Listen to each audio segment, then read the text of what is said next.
बहुत महंगा। एक हो गया।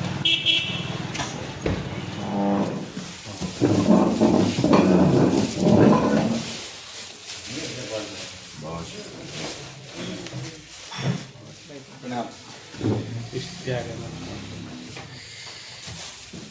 बहुत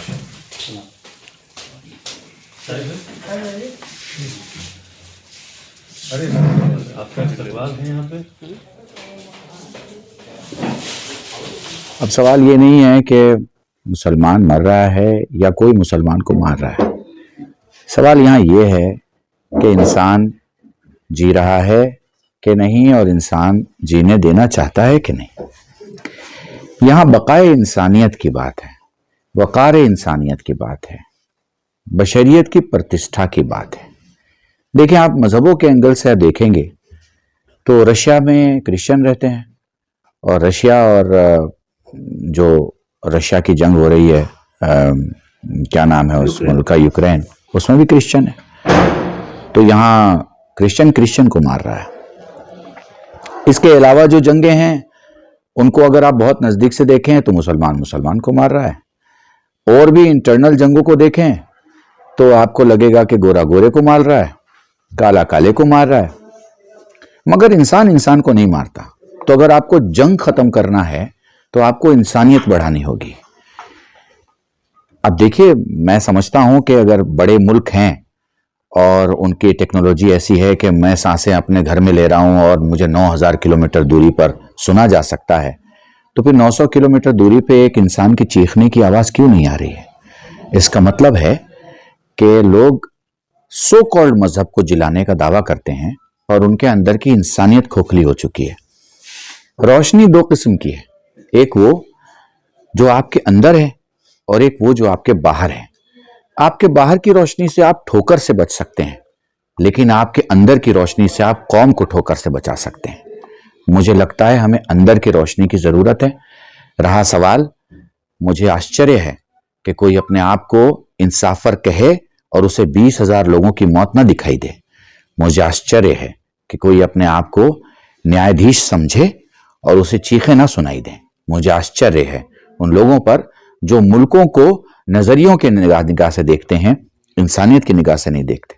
तो मेरा अपना मानना, पर्सनल मानना यह है, इंसानियत का प्रचार और इंसानियत में ज्यादातर वक़ार इंसानियत की जहां भी गुफ्तगू होगी, मनुष्य की प्रतिष्ठा आस्था के साथ साथ अगर उसकी बात होगी, तो मुझे लगता है ना कोई मारा जाएगा, ना कोई मरेगा, ना कोई सिसकियां होंगी, ना कोई बच्चा यतीम होगा और ना बम मार के शहर को बर्बाद किया जाएगा।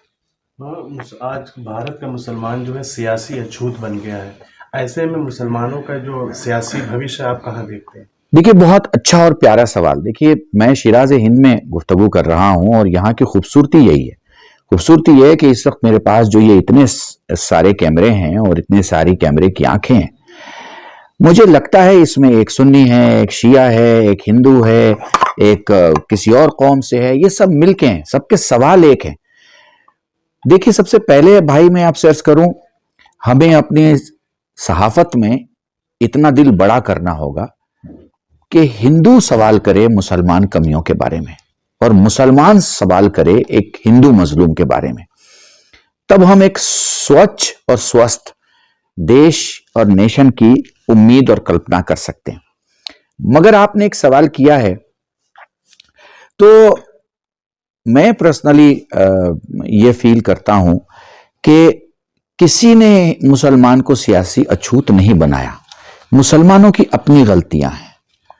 आप एक बात बताइए, किसी मिश्रा और शर्मा की गलती का नाम पाकिस्तान है क्या? सोचिएगा जरा, इस पे गौर कीजिएगा।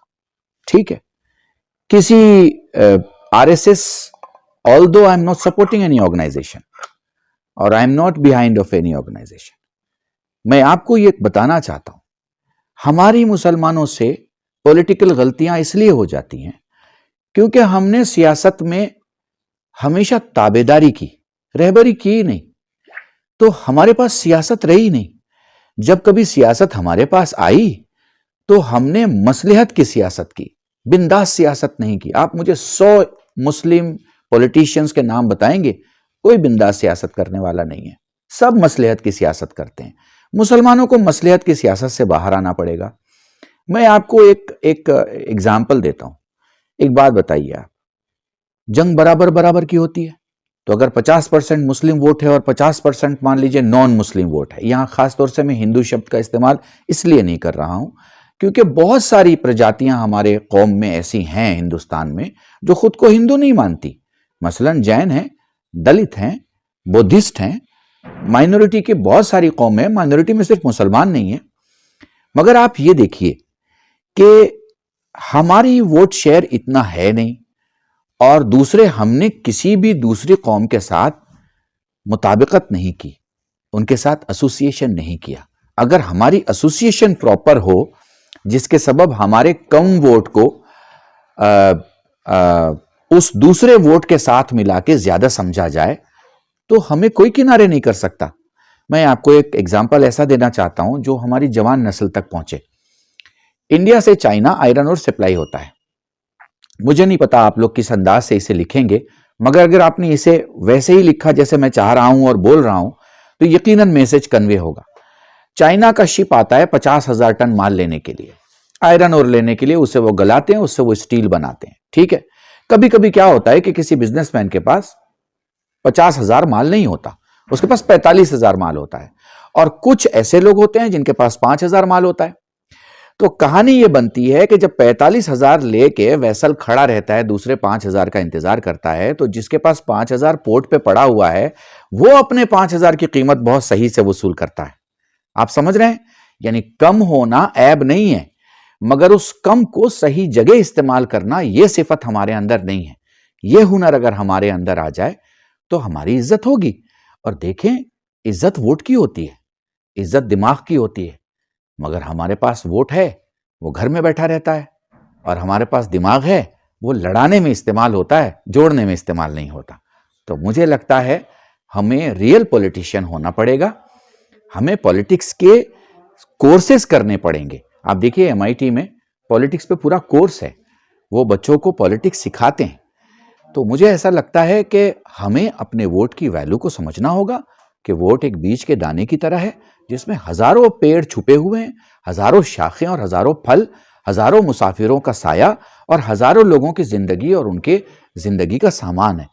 मुझे लगता है पार्टी, पॉलिटिक्स, वोट, नेता, ये आपकी जरूरत है। अगर कोई नेता आ रहा है आपके पास, आप देखिए, कोई डॉक्टर आता है कभी आपके पास कि मेरा इलाज करो, आपकी बीमारी आपको डॉक्टर तक ले जाती है।